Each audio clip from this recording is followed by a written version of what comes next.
Halo, Assalamualaikum. Ternyata masih banyak yang bingung untuk mengisi bagian B SPT tahunan orang pribadi ini. Bagian B SPT tahunan orang pribadi ini masih cukup banyak yang bingung mengenai kriteria-kriterianya. Baik, kami jelaskan secara ringkas.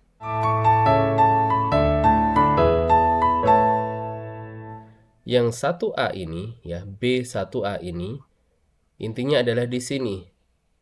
Penghasilan dalam negeri dari pekerjaan.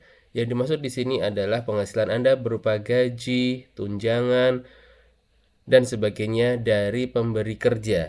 Artinya ini hanya diisi ya jika Anda adalah karyawan swasta, karyawan BUMN, TNI, Polri, PNS, ASN, ya, guru yang terima gaji dari APBN atau APBD, ya. Dari pekerjaan ini artinya penghasilan Anda sebagai karyawan atas gaji atau tunjangan yang diberikan oleh pemberi kerja. Ya, jika ya, jika Anda tidak termasuk kriteria itu tadi, dipilih tidak, ya. Contohnya di sini adalah pengusaha UMKM, ya, pedagang UMKM. Jadi pekerjaan di sini tentunya tidak masuk ke kriteria pengusaha pedagang UMKM. Pedagang UMKM ini tidak punya gaji dari pemberi kerja. Kita pilih tidak. Berikutnya, 1B1 ini kata kuncinya adalah di sini. Dari usaha atau pekerjaan bebas. Nah, berbeda sama sekali dengan yang 1A. 1A itu adalah jika Anda adalah karyawan PNS, ASN, TNI, Polri, dan sejenisnya. Yang 1B ini adalah jika Anda adalah usahawan dan atau pekerjaan bebas, ya. Usahawan dan atau pekerjaan bebas. Usahawan contohnya pedagang, itu tentunya usahawan. Pekerjaan bebas adalah contohnya di dokter, notaris, konten kreator, dan seterusnya. Oke. Kembali ke case, jika Anda adalah pedagang UMKM, omsetnya masih di bawah 4,8 miliar, maka tentunya kita pilih ya. Gitu ya.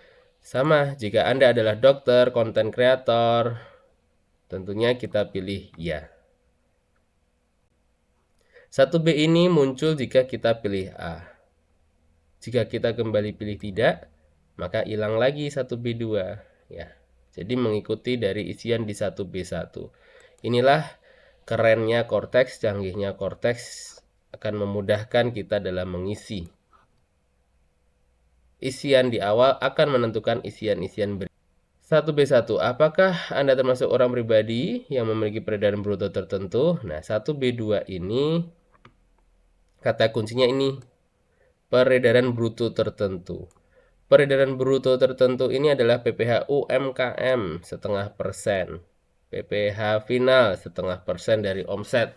Untuk paling besar omsetnya 4,8 miliar.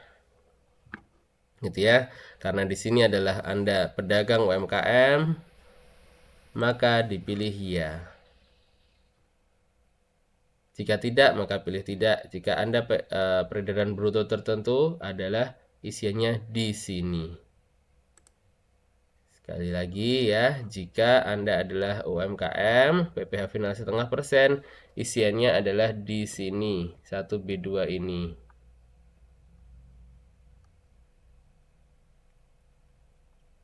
Di sini 1B2. Jadi sudah terjawab, apabila Anda pedagang UMKM, isiannya adalah di 1B1 ini ya, karena ini adalah dari usaha. Kemudian 1B2 ini ya, karena Anda adalah orang pribadi peredaran bruto tertentu. Ya. Kemudian 1B3 ini, nah, norma ini adalah jika Anda pedagang, saya ulangi, norma ini adalah jika pekerjaan bebas atau mungkin pedagang yang sudah menggunakan tarif umum namun tidak menggunakan pembukuan, gitu ya. Sementara sampai sini dulu. Jika Anda full pure pedagang UMKM, penjual UMKM baik itu offline maupun online yang omsetnya di bawah 4,8 miliar setahun, maka isiannya adalah seperti ini. 1A ini dari pekerjaan? Tidak. Dari usaha? 1B ini dari usaha? Ya. Dan 1B2 ini, apakah Anda memiliki peredaran bruto tertentu? Kita pilih ya. Untuk norma, kita pilih yang tidak. Saya hanya menerima penghasilan dari usaha yang dikenakan PPh final dan tidak menyelenggarakan pembukuan. Nah, normanya ditulis 1B2. Seperti itu.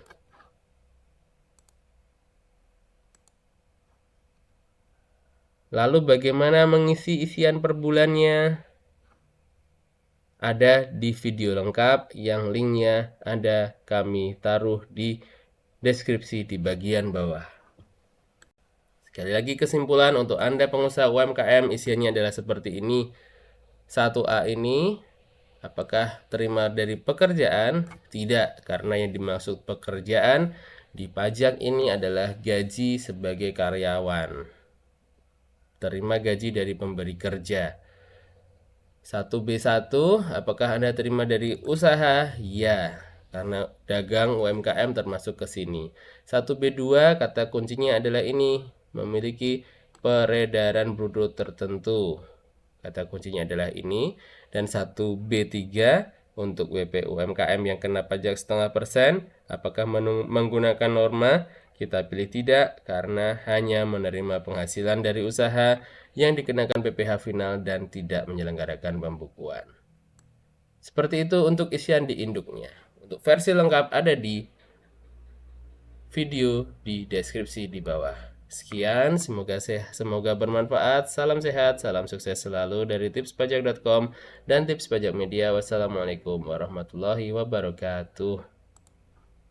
Anda juga bisa kunjungi berbagai kanal media sosial kami karena Tips Pajak Media ada di mana-mana. Kami ada di Instagram, di YouTube, di website, di Telegram, dan juga di TikTok. Sekian, salam sehat dan sukses selalu dari tipspajak.com dan Tips Pajak Media. Wassalamualaikum warahmatullahi wabarakatuh.